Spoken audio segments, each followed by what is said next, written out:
We made this movie for you guys. That's why we made the movie, because we share a passion about this character.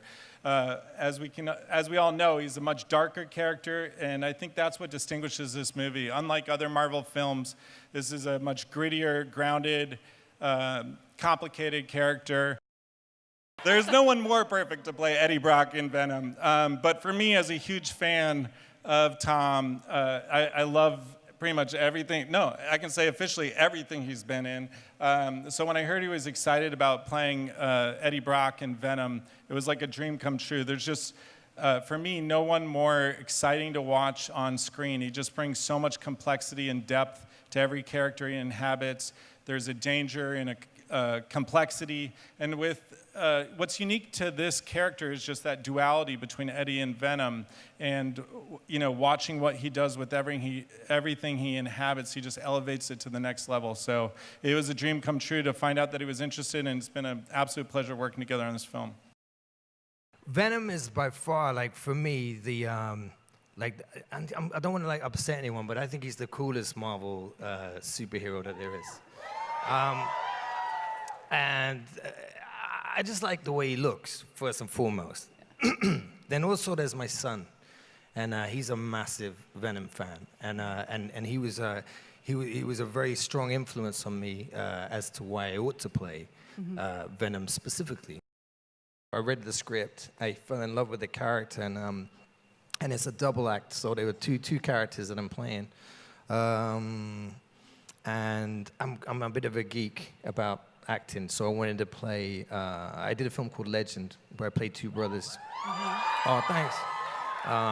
And I thought I could do a similar technique, but this time I get to play with a huge, visual effects monster. I got to give a lot of props to the sound boys, Coffee and Patrick, who actually, I would record Venom up first before I did a scene with Venom, or other actors who had to work in the scene with Eddie Brock and Venom together, but they couldn't hear necessarily Venom, but I could. And the sound boys would listen to my cues or the other actors' cues and have to play or interrupt other actors with the right lines at the right time. As a director, it was just so exhilarating to watch him have these conversations with himself all at once.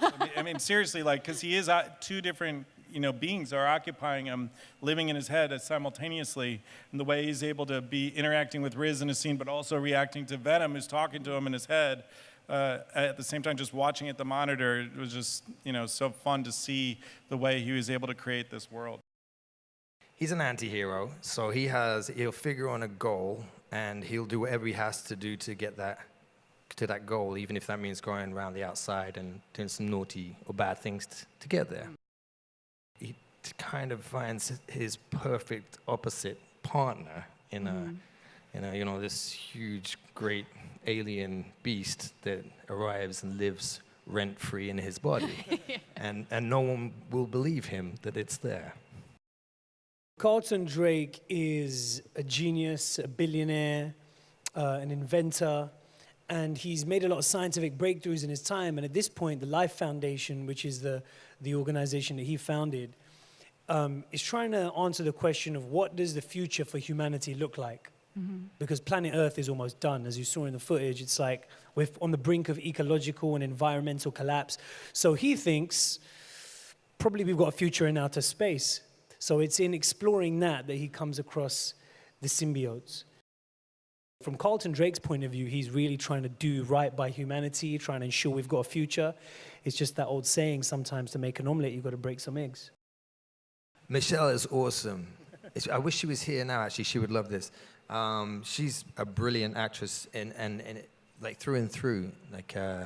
There's nothing that actor cannot do. She's brilliant, and working with her, she's a consummate pro. She's super patient with me talking to myself all the time, trying to figure things out. She's a problem solver, and she's awesome. She's an awesome actress. So working with her is a delight.